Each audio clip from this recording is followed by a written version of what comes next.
రాష్ట్రంలో మారణ హోమం చేస్తున్నారని మాజీ మంత్రులు పేర్ని నాని, కొడాలి నాని విచారం వ్యక్తం చేశారు.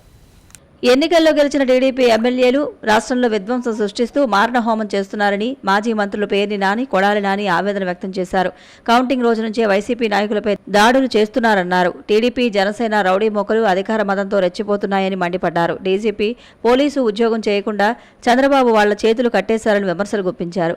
వైసీపీపై జరుగుతున్న దాడులపై హైకోర్టుకు వెళ్లి దాడులు చేసిన వారితో పాటు చూస్తూ ఉన్న పోలీసులపై కేసులు వేస్తామన్నారు. వైఎస్ఆర్ కాంగ్రెస్ పార్టీ శ్రేణుల్ని భయపెట్టాలి, ఈ వైఎస్ఆర్ కాంగ్రెస్ పార్టీని డిస్టేజం చేయాలని చెప్పి పెద్ద ఎత్తున ప్రయత్నాలు చేస్తున్నారు. దగ్గర ఉండి వాళ్ళు కొడతాంటే వీళ్ళు చూస్తూ నిలబడి ఎంజాయ్ చేస్తున్నారు. ఈరోజు మా దగ్గర పోలీసులు ప్రేక్షక పాత్ర వహించేటువంటి సన్నివేశాలు, తెలుగుదేశం పార్టీ అల్లరి మోకల్లో మా వాళ్ళ మీద దాడి చేస్తున్నటువంటి సన్నివేశాలు సీసీ ఫుటేజీలతో సహా, ఫోటోలతో సహా మా దగ్గర ఉన్నాయి. మేము ఎస్పీ గారికి కానీ లేదా లోకల్గా ఉన్నటువంటి పోలీస్ స్టేషన్లో కానీ కంప్లైంట్ ఇచ్చినా విధంగా ఎటువంటి కేసులు కూడా కట్టినటువంటి పరిస్థితి లేదు. మా దగ్గర ఉన్నటువంటి వీడియోగ్రాఫులతో, ఫోటోగ్రాఫులతో హైకోర్టుకు వెళ్ళి ప్రైవేట్ కేసులు వేయాలని చెప్పి నిర్ణయించుకున్నాం. దాడులు చేస్తుంటే చూస్తున్నటువంటి పోలీస్ వ్యవస్థ మీద కూడా కేసులు వేయటానికి సిద్ధంగా ఉన్నాం. అదేవిధంగా వైఎస్ఆర్ కాంగ్రెస్ పార్టీ నాయకులకు కానీ అదేవిధంగా కార్యకర్తలకు కానీ ఎటువంటి భయం, ఆందోళన చెందాల్సినటువంటి అవసరం లేదు. రేపు 2 రోజుల్లో జిల్లాలో ఉన్నటువంటి ముఖ్య నాయకులందరం కలిసి ప్రతి నియోజకవర్గానికి వెళ్ళి దాడులు చేసినటువంటి వాళ్ళ ఇళ్ళకెళ్ళి ధైర్యం చెప్పేటువంటి కార్యక్రమం చేస్తాం.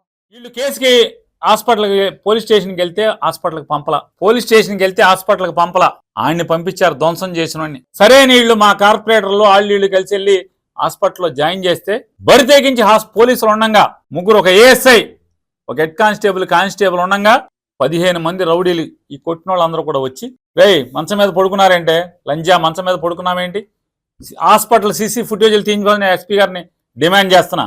ఏఎస్ఐ మాట్లాడు, హెడ్ కానిస్టేబుల్ మాట్లాడు, కనీసం వాళ్ళని కేకలేరు. పోలీసులు బ్యారికేడింగ్ పెట్టి కుర్చీల్లో కూర్చుంటే ఆ కుర్చీలు పెట్టి వాళ్ళని కొట్టి కార్లు ధ్వంసం చేస్తే ఇంతవరకు కేసు ఇచ్చినా కూడా కేసు కట్టలేదు, ఎఫ్ఐఆర్ కట్టలేదు ఇంతవరకు. దాన్ని కూడా మేము హైకోర్టులో మూవ్ చేస్తున్నాం. ఈ పోలీస్ ఇన్యాక్షన్, ఈ దౌర్జన్యాలు, చంద్రబాబు నాయుడు చేయిస్తున్నటువంటి దౌర్జన్యాల మీద దానికి కేసు లేదు. గొల్లగూడ మన యాదవులది గొడుగుపేటలో కేసు లేదు. దీని మీద ఏమో కౌంటర్ కేసు, వీళ్ళ మీద ఏమో చిన్న కేసు. ఆ అమ్మాయిని పచ్చిగా మాట్లాడి పట్టుకోరాని చాటు పట్టుకున్నా కూడా పోలీసులు అక్కడికి వచ్చి స్టేట్మెంట్, భార్య స్టేట్మెంట్ ఇస్తుంటే ఆ ఏఎస్ఐ ఉన్నాడు అక్కడ, తెల్ల జుట్టు, వాళ్ళు చెప్తున్నారు తెల్ల జుట్టు